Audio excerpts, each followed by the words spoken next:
Commander Zethkar stretched his long reptilian neck as he looked at the blue planet spinning slowly on his screen. The green and brown patches on its surface moved like clouds, but he knew they were actually land masses covered in primitive life forms. He had been watching this world called Earth for 12 years now, and it never failed to bore him. The observation station hung in space like a metal spider, its long arms reaching out into the darkness. It was far enough from the star system that the creatures on Earth could never detect it, or so the Galactic Confederation believed. From here, Zethkar and his team watched the humans stumble through their daily lives like children playing with toys. "Sir, the humans have launched another one of their metal tubes into space," said Yelenara, her voice floating like music through the air. The luminal species always sounded like they were singing, even when they were bored. Her pale blue skin glowed softly in the dim light of the control room. "Another space probe?" Zethkar asked, not bothering to look up from his reports. "Where are they sending it this time?" "It appears to be heading toward their red planet." "Mars, they call it," Yelenara replied. "The same destination they have been obsessing over for decades." Brock clicked his mandibles in what passed for laughter among his insectoid people. His black compound eyes reflected the light from dozens of screens as he monitored human communications. They still think they can reach other worlds with those primitive rockets. It took them 3 days just to reach their own moon. At this rate, they will never leave their system. Zethkar nodded in agreement. The humans were so far behind the rest of the galaxy that it was almost painful to watch. Their fastest ships moved slower than a Confederation garbage hauler. Their weapons were crude chemical explosives that could barely crack stone, let alone the armor of a real starship.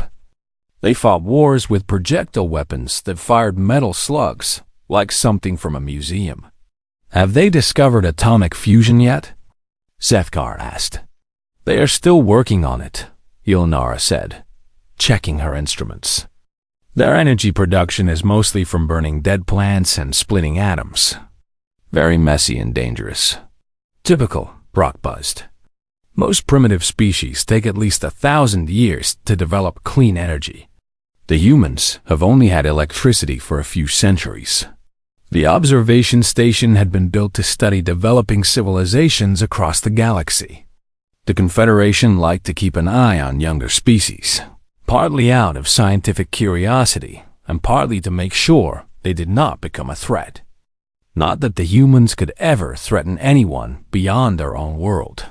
Zethkar pulled up the human history files on his screen. According to their records, humans had only achieved spaceflight 60 years ago.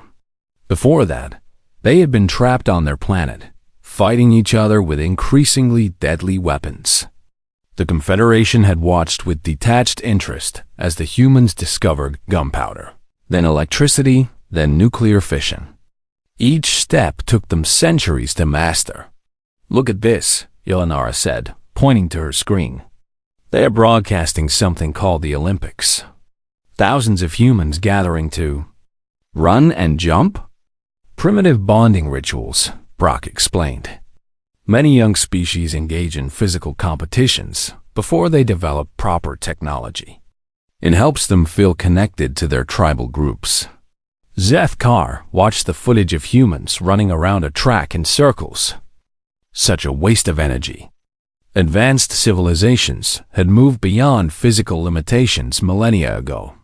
The luminals could float through space without protection. The Hivet could interface directly with machines. Even his own vaccine people had enhanced their bodies with technology to become faster and stronger, but humans were still trapped in their weak, organic bodies. They needed machines to fly, suits to survive in space, and tools to lift anything heavier than their own weight. They were like watching cavemen trying to build starships. "Sir," Brock interrupted his thoughts. "I am picking up increased military activity on the human world. Another war?"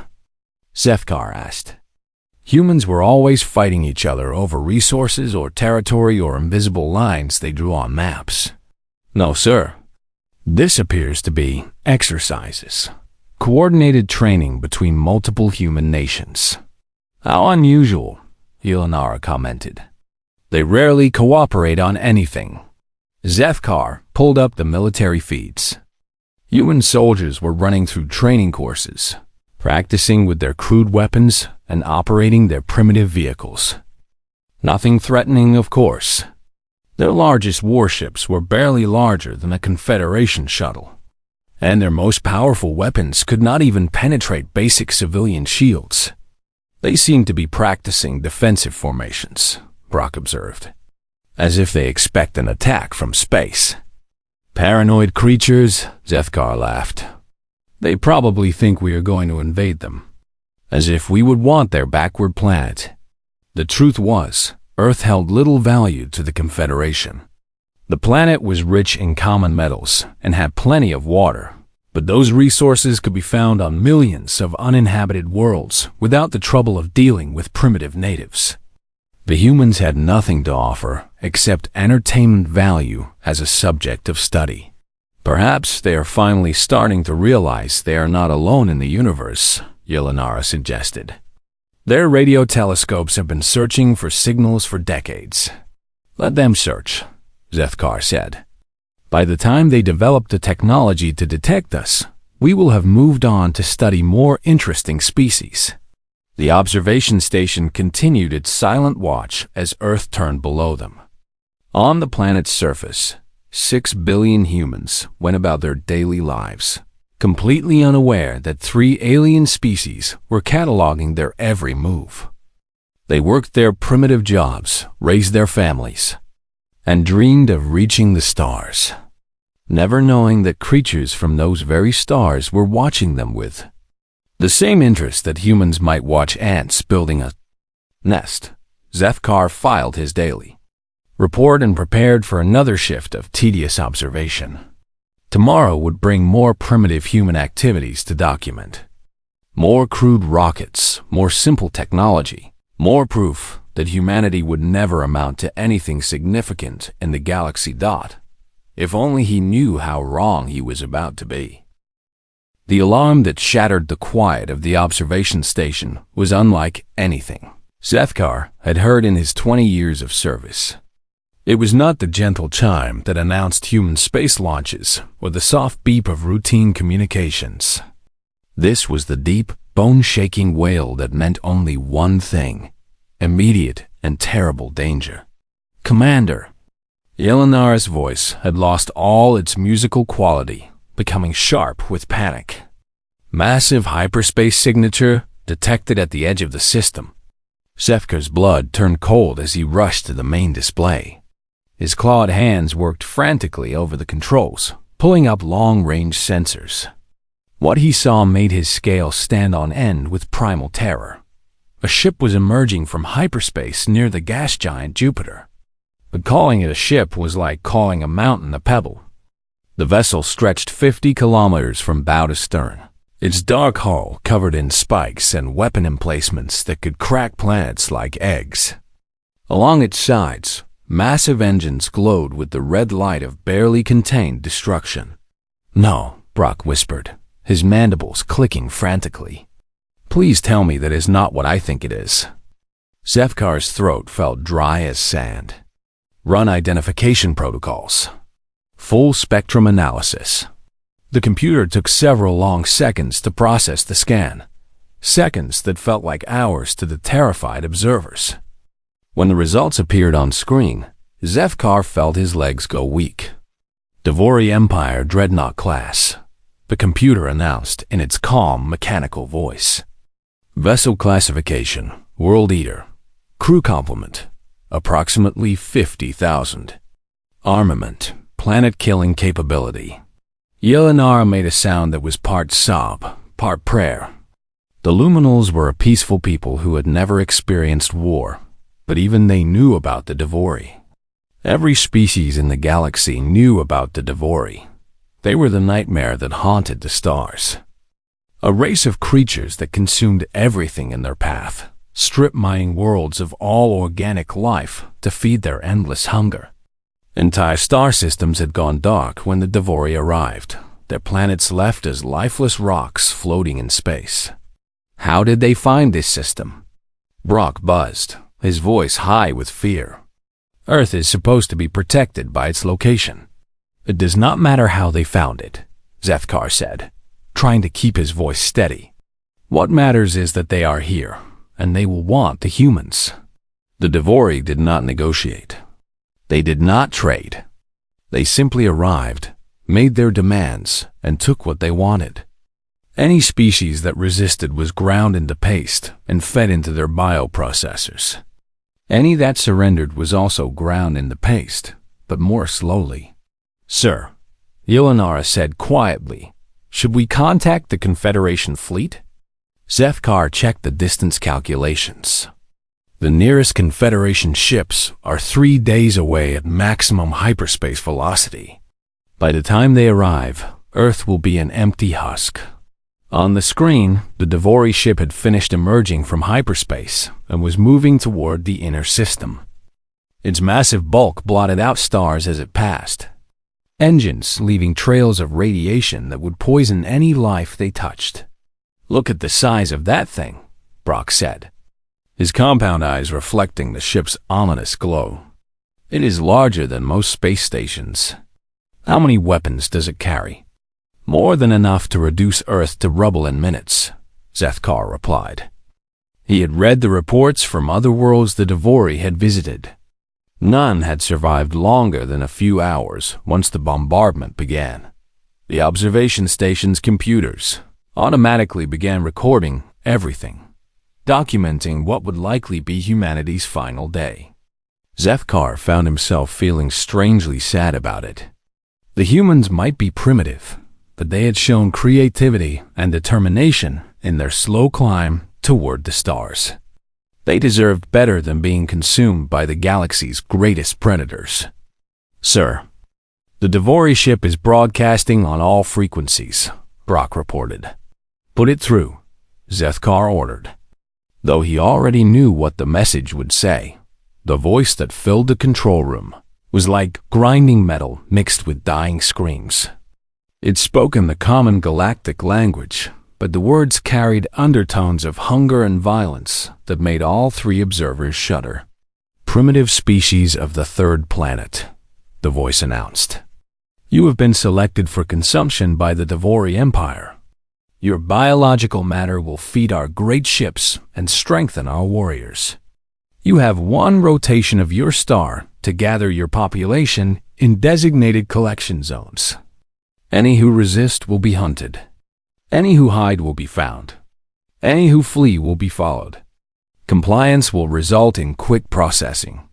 Resistance will result in prolonged suffering before processing. This is the only warning you will receive. The message cut off, leaving the observation station in terrible silence. One day, Yelanara whispered, "They are giving the humans 1 day to surrender themselves for slaughter." Zethkar nodded grimly. Standard Devori protocol. They always give their prey time to panic and despair before the end. What will the humans do? Brock thought it was not really a question. They all knew what primitive species did when faced with the Devori. Some tried to flee their worlds in whatever crude ships they possessed, only to be hunted down in space. Others attempted to fight with their basic weapons, achieving nothing but faster destruction. Most simply collapsed into chaos and terror, making the Devori's work even easier. They will probably try to evacuate their planet, Zethkar said. Their space technology is too primitive to get more than a few thousand people off-world, but they will try. Such a waste, Yelanara sighed. They were making progress, even if it was slow. On the long-range sensors, they could see the Devori ship beginning its approach toward Earth. It moved like a giant predator stalking wounded prey, taking its time because it knew there was no escape. Zethkar began preparing his final report on human civilization. After today, there would be nothing left to observe except empty cities and barren continents. He found himself wishing he could warn the humans, but Confederation law strictly forbade interference with primitive species. Besides, what good would a warning do? The humans had nothing that could threaten a Devori dreadnought. "Sir," Brock said suddenly, "I am detecting unusual activity from Earth communication networks." "Panic broadcasts, I assume," Zethkar replied. "Emergency signals calling for evacuation." "No, sir. That is what is strange. All their public communications have stopped." Zethkar looked up from his report. "Stopped? You mean they are not broadcasting anything?" "The entertainment signals, news networks, civilian communications, everything has gone silent. But I am detecting massive encrypted data transfers between their military installations, probably organizing their surrender," Yelanara said sadly. "Some species try to negotiate with the Devori. It never works." But something about the situation felt wrong to Zethkar. In all his years of studying primitive civilizations, he had never seen one respond to a Devori threat by going completely silent. They usually screamed and panicked, and filled the airwaves with desperate pleas for help. He was about to dismiss the thought when another alarm sounded. "Commander," Yelanara called out, "energy readings from Earth are spiking." "What kind of energy readings?" Zethkar demanded. I do not know, sir. The patterns do not match anything in our database." Zethkar stared at his instruments in growing confusion. The energy readings coming from Earth made no sense. According to his sensors, massive power sources were activating across the planet's surface, power sources that should not exist. "This cannot be right," he muttered, running the scan again. "Check the sensors for malfunction." "Sensors are functioning normally, sir," Brock replied, his mandibles clicking nervously. "The energy signatures are real." On the display screen, Earth looked different than it had just minutes before. Where once there had been the familiar glow of primitive cities and crude industrial sites, now there were bright points of light appearing in places that had seemed empty. Deep ocean trenches suddenly blazed with power. Polar ice caps that had been dark for millions of years now showed energy readings that dwarfed anything the observation station had ever detected from human civilization. "Yelanara, what are your readings from the desert regions?" Zethkar asked. The luminal checked her instruments twice before answering. "Sir, I am detecting massive underground installations beneath what we thought were empty wastelands. The power signatures are impossible." "Impossible how?" "They exceed the total energy output we calculated for the entire human civilization by a factor of 50. Zethkar felt a cold chill run down his spine. He had been studying Earth for 12 years. He knew every major city, every power plant, every military installation. None of this should be possible. "Sir," Brock interrupted, "I am also detecting changes in Earth's magnetic field. It appears to be artificial. Artificial magnetic fields require technology we did not think humans possessed." Yelanara said quietly. Zethkar pulled up the historical data on human technological development. According to every scan they had taken, humanity was at least 500 years away from being able to manipulate planetary magnetic fields. Such technology required an understanding of quantum mechanics that humans had barely begun to explore. "Run deep scan protocols on the entire planet," he ordered. "I want to know what we missed." As the sensors probed deeper into Earth's structure, the results became more alarming. Vast networks of tunnels and installations stretched across entire continents, connecting major cities through underground passages that the observation station had never detected. Energy conduits ran beneath ocean floors, carrying power levels that could supply entire star systems. "How did we not see this before?" Zethkar demanded.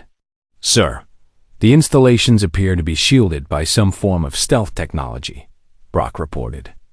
"Our sensors can only detect them now because they are coming online." "Stealth technology?" Yelinara's voice was barely a whisper.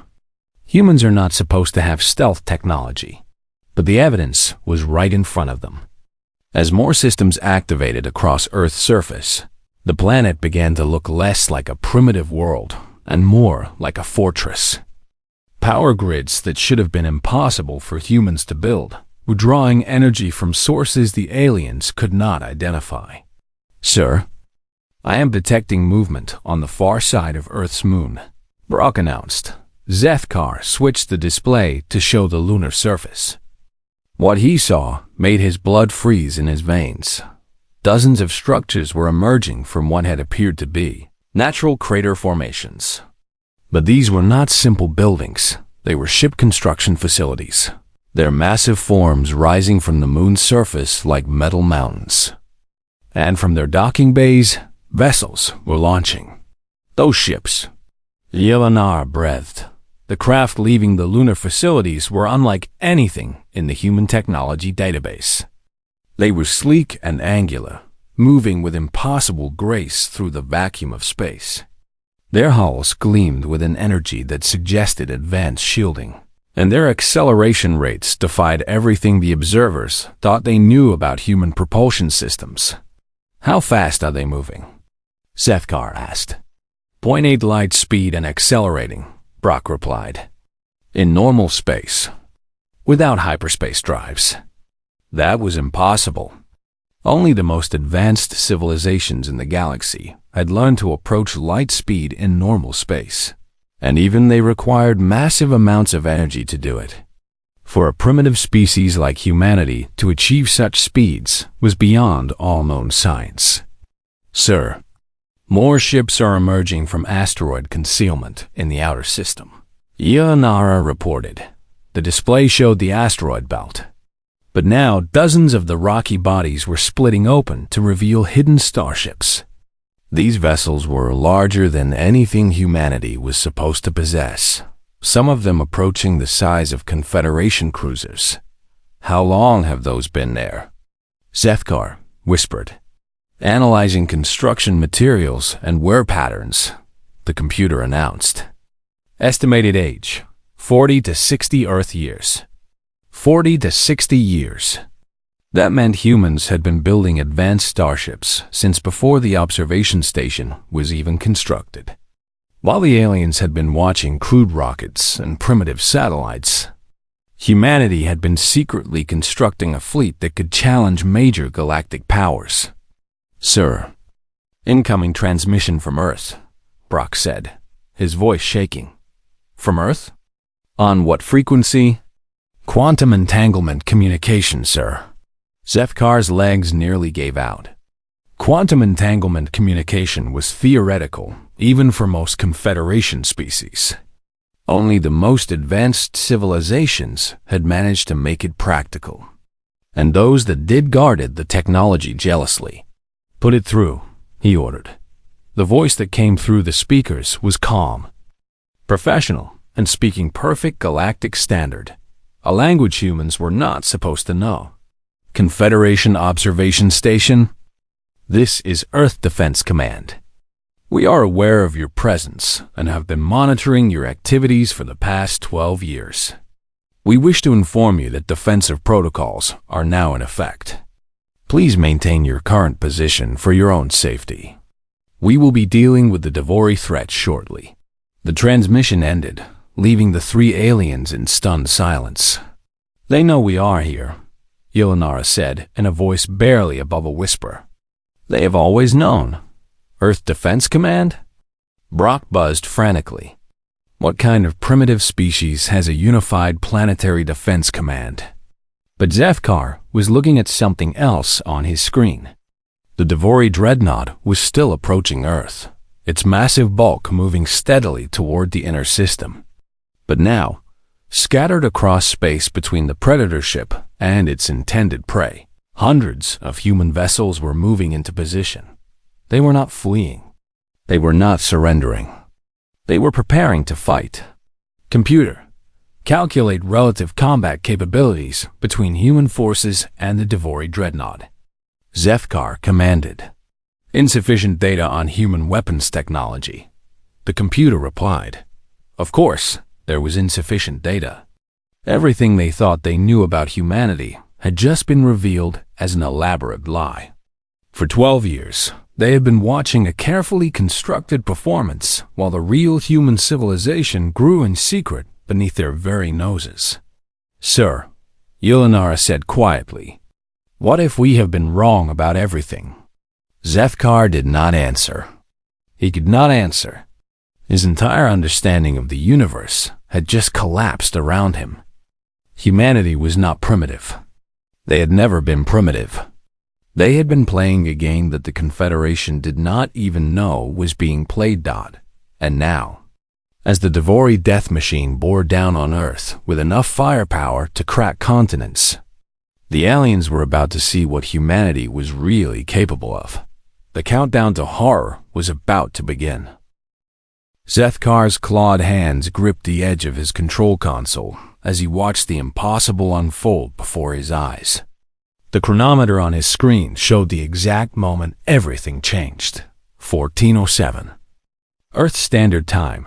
That was when humanity stopped pretending to be primitive and revealed what they truly were. The first sign was a pulse of energy that erupted from Earth's surface like a silent scream. It raced across space faster than light itself, striking the Devori dreadnought with invisible force. The massive ship's sensor arrays, which moments before had been scanning Earth for population centers to harvest, suddenly went dark. What was that? Brock buzzed frantically, his compound eyes reflecting the strange energy readings that flooded their instruments. Electromagnetic pulse, Yulinara whispered. But the power level... It should have been impossible to generate something that strong. On the display, the Devori ship drifted blind through space, its crew no doubt working frantically to restore their sensors. But they had no time. Humanity was not interested in giving their enemies a chance to recover.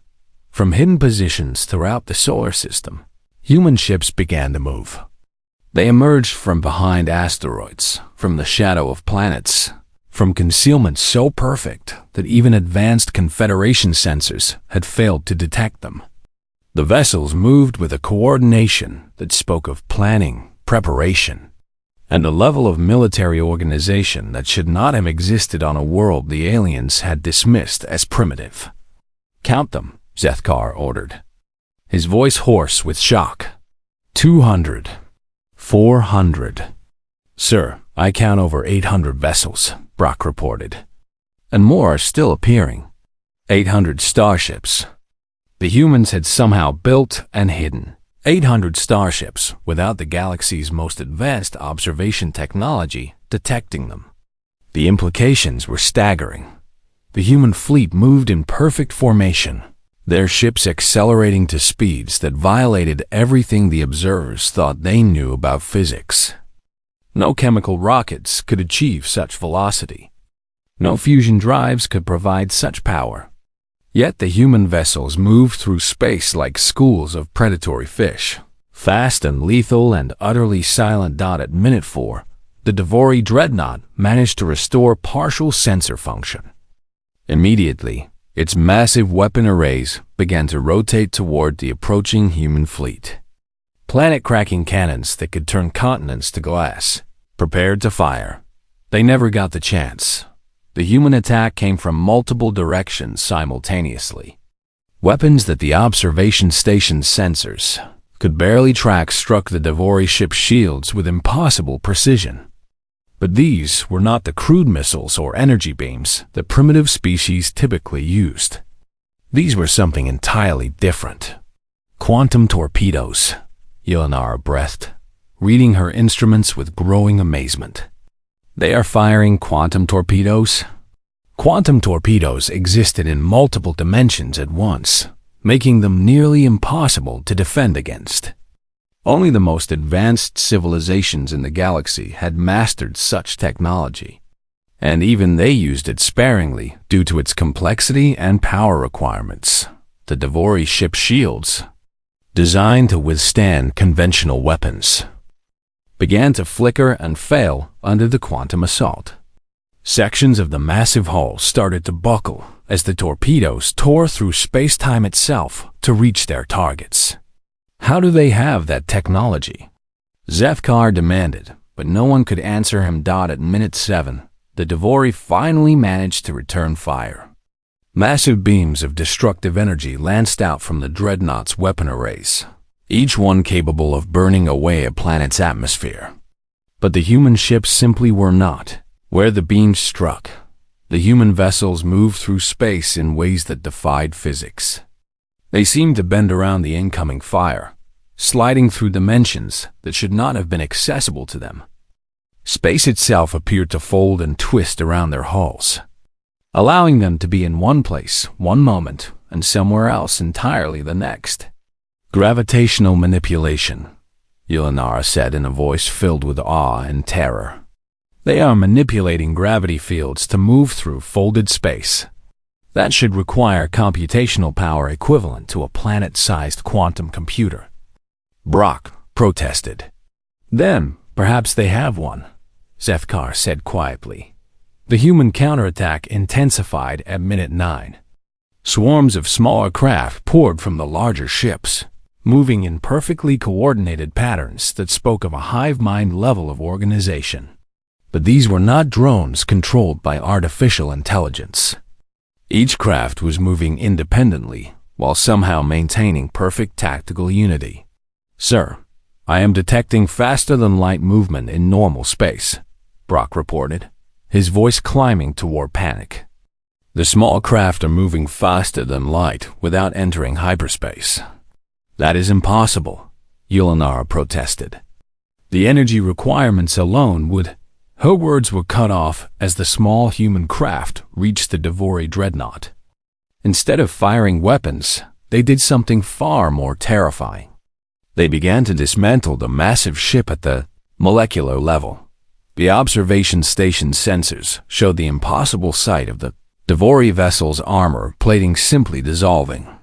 Molecular bonds that had held the ship together for centuries were being systematically broken down by weapons that attacked matter at its most fundamental level.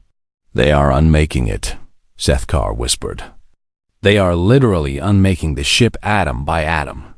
The Devori crew, faced with the destruction of their supposedly invincible vessel, attempted one final desperate attack.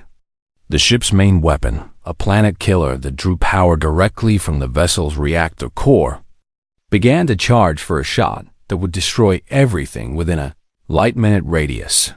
The humans did not allow it to fire. At minute 12, something appeared in space near the Devori dreadnought that made all 3 observers cry out in shock. It was small, no larger than a human fist, but it bent light around itself in ways that hurt to look at directly. "Artificial black hole," the station's computer announced calmly.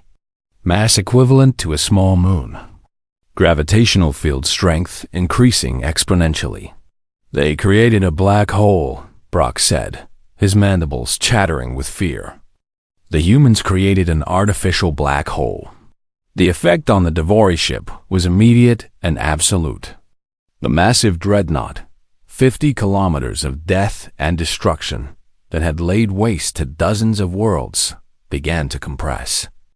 Its hull buckled inward as gravity took hold with inexorable force. But this was not destruction. This was control. The humans were not simply crushing the Devori ship. They were compressing it, folding its mass into a smaller and smaller space while somehow maintaining the integrity of its structure. The vessel that had been larger than most space stations was rapidly shrinking, its entire bulk being drawn into the artificial singularity. At minute 14, the process was complete. Where the Devori dreadnought had been, there was now only a point of light no larger than a star. For a moment, it blazed with the compressed energy of an entire starship and its crew of 50,000. Then, as the observers watched in stunned silence, the light began to dim. The artificial black hole was not just crushing the ship, it was containing it. The humans had somehow created a gravitational prison that held the compressed remains of their enemy in a stable singularity. the most feared predator species in the galaxy, had been reduced to a fading point of light, that the humans could presumably study at their leisure. The entire battle had taken exactly 14 minutes dot in the aftermath. As human ships began to take up positions throughout the solar system, Zethkar sat in his chair and tried to process what he had just witnessed. A primitive species that should have been wiped out in minutes had instead demonstrated technology that surpassed anything the primitive species that should have been wiped out in minutes had instead demonstrated technology that surpassed anything that of the species that should have been species that should have been wiped out in minutes had instead demonstrated technology that Confederation possessed. Weapons that attacked matter at the quantum level. Ships that move faster than light in normal space. Gravitational manipulation that could create and control black holes. Coordination between hundreds of vessels that suggested a level of communication and computation beyond anything the galaxy had seen. "Sir," Yelinara said quietly, "what are we going to tell the Confederation?" Zethkar looked at the fading point of light that had once been an unstoppable engine of destruction. He thought about the 12 years he had spent watching humanity's carefully orchestrated performance of primitiveness. He considered the implications of a species that could hide technology this advanced while appearing to struggle with basic spaceflight. "I do not know," he said finally. "I do not know what we are going to tell them, because I do not understand what we just witnessed." The countdown was over. The Devori were gone, and humanity had revealed itself to be something far more terrifying than any predator the galaxy had ever known. They were apex predators, who had been hiding in plain sight. The silence that followed the destruction of the Devori dreadnought was more terrifying than any scream. Zethkar stared at the empty space where the galaxy's most feared predator had existed just moments before, and felt something break inside his mind. Everything he thought he knew about the universe had been shattered in 14 minutes. "Sir," Brock whispered, his voice barely audible above the hum of the station's life support systems. "What do we do now?" Zethkar could not answer. His reptilian brain was struggling to process the magnitude of what he had witnessed. The Devori were gone. Not defeated, not driven away, but completely eliminated by a species that the Confederation had classified as barely above primitive tool users. "We need to contact the home worlds," Yelinara said, her usual musical voice flat and mechanical. "The Confederation must be warned." "Warned about what?" Zethkar asked. "That humanity is not what we thought?" That would be the understatement of the millennium. He pulled up the observation station's records, scrolling through 12 years of carefully documented data. All of it was lies. Every piece of information they had gathered, every report they had filed, every assumption they had made about human capabilities, all of it had been carefully orchestrated deception. "Look at this," he said, pointing to a file from 3 years ago. "Human space launch carrying scientific instruments to their outer planets. We cataloged it as routine exploration. What was it really?" Brock asked. "Quantum communication relay," Zethkar realized with growing horror. They were not exploring. They were building a communication network that we could not detect. He opened another file. "Mineral extraction operation in the asteroid belt. We recorded it as primitive resource gathering. And now? Construction materials for their hidden fleet." Zethkar's claws clicked nervously on his console. Every single thing we observed had a second purpose. They were building an empire while we watched them play with rockets. The implications kept growing more terrible. If humanity could hide technology this advanced, what else were they hiding? How many other species had made the same mistake the Confederation was making right now? "Sir, incoming transmission," Brock announced. "From the homeworlds?" "No, sir, from Earth." Zethkar felt his blood turn to ice. Put it through. The same calm, professional voice that had spoken to them earlier filled the control room. But now it carried undertones that made all three aliens shiver with instinctive fear. Confederation Observation Station. This is Earth Defense Command. The immediate threat has been neutralized. We would like to invite you to transport down to our planet for a discussion. Do not respond, Zethkar whispered to his crew, but the voice continued as if it had heard him. Commander Zethkar, Science Officer Yelanara, Communications Specialist Brock, we have been looking forward to meeting you in person. We have prepared accommodations for your species' environmental needs. The blood drained from Zethkar's face. They know our names. Your transport will arrive in 30 minutes, the voice said. Please do not attempt to leave the system. Our patrol ships are faster than your engines, and we would prefer to handle this diplomatically. The transmission ended, but immediately another signal came through the station's computers. This one was not audio. It was a data package that bypassed every security protocol they possessed and downloaded itself directly into their systems. Sir, Yelanara said in a voice barely above a whisper, they are sending us files. What kind of files? The information that appeared on their screens made Zethkar's legs give out completely. He collapsed into his chair as he read detailed technical specifications of their observation station. Every system, every component, every secret technology that the Confederation had used to build their hidden outpost, it was all there, documented with perfect accuracy. But that was not the worst part. The files also contained personal information about each crew member. Zethkar's service record, including classified missions he had never told anyone about. Yelanara's family history going back 12 generations. Brock's psychological evaluation reports from his military training. How do they know all this? Brock buzzed frantically. The answer came in another data package.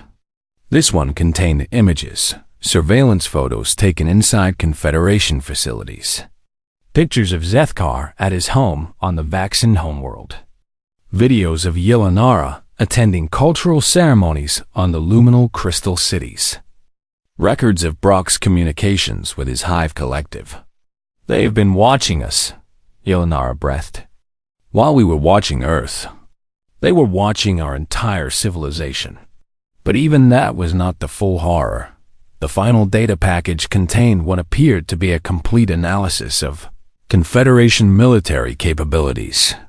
Ship designs, weapon specifications, fleet positions, strategic plans, everything the humans would need to neutralize the galaxy's primary military force. The documentation was so detailed and accurate that it could only have come from decades of careful observation and infiltration. How long? Zethkar asked quietly. How long have they been studying us? His question was answered by a new file that appeared on his screen. It was labeled First Contact Protocols, Galactic Species Analysis Project, initiated 2157. Zethkar did the calculation in his head. The year 2157 was when the Confederation had first detected radio signals from Earth. It was when they had decided to place the planet under observation. They've been studying us since the moment we discovered them, he whispered. True scope of humanity's deception was staggering. While the Confederation thought they were secretly observing a primitive species, that species had been conducting an elaborate intelligence operation against the entire galaxy. Every piece of technology the aliens had used to spy on Earth had been quietly compromised. Every secret had been stolen. Every weakness had been catalogued. Sir, Brock said, his voice shaking, there is more. Another file had appeared. This one labeled Threat Assessment, Galactic Species Classification. Zethkar opened it with trembling claws and found a detailed analysis of every major civilization in the galaxy. Their strengths, weaknesses, military capabilities. and potential threat levels were all documented with scientific precision. The Devori were listed as eliminated, no longer a factor.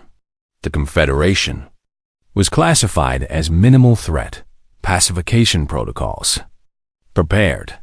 Dozens of other species were categorized as either potential allies or threats to be neutralized. At the bottom of the file was a simple statement that made Sefkar's scales stand on end. Earth Defense Command maintains prepared response protocols for all identified galactic civilizations. Execution time for complete neutralization of hostile forces, 6 to 72 hours depending on species and distance. They can destroy any civilization in the galaxy in less than 3 days. Yelinara said numbly. No, Zethkar corrected her. They can destroy every civilization in the galaxy in less than 3 days. This is not a list of individual capabilities. This is a plan to eliminate all potential threats simultaneously. A new realization hit him like a physical blow. The Devori attack was not random. The humans let it happen. What do you mean? They have been monitoring galactic communications for decades. They knew the Devori were coming. They allowed the attack to proceed so they could demonstrate their capabilities to us. The evidence was right there in the files. Intercepted Devori communications going back months. Detailed analysis of the Dreadnought's capabilities. Precise calculations of the threat level it represented. The humans had known exactly what was coming and had prepared their response accordingly. We were never observing them, Zethkar said quietly. They were studying us. A gentle chime announced the arrival of a human transport ship. Through the station's viewports, they could see a sleek vessel, approaching with no visible weapons but radiating enough power to vaporize their observation post with ease. Commander Zethkar, came the calm voice from Earth. Your transport has arrived. Please prepare for departure. We have so much to discuss, and our schools are very eager to meet their teachers. The word schools sent a chill through Zethkar's spine. They had not been observing a primitive species. They had been unwittingly serving as instructors for a civilization that was learning everything it could about its potential enemies. As he prepared to leave his station for what might be the last time, Zethkar understood the final horror of their situation. Humanity had spent decades appearing weak and harmless while secretly becoming the most dangerous predator the galaxy had ever seen. The Confederation had created their own destroyer by trying to study it. And now school was over, and the final exam was about to begin. Only question remaining was whether the rest of the galaxy would survive the lesson that humanity was about to teach them. About the true meaning of survival of the fittest. The observers had become the observed. The watchers had become the prey. And Earth's children were ready to graduate into a larger universe that had no idea what was coming for it. Class was in session. And humanity was about to show the galaxy what they had really learned during their long, patient years of playing primitive.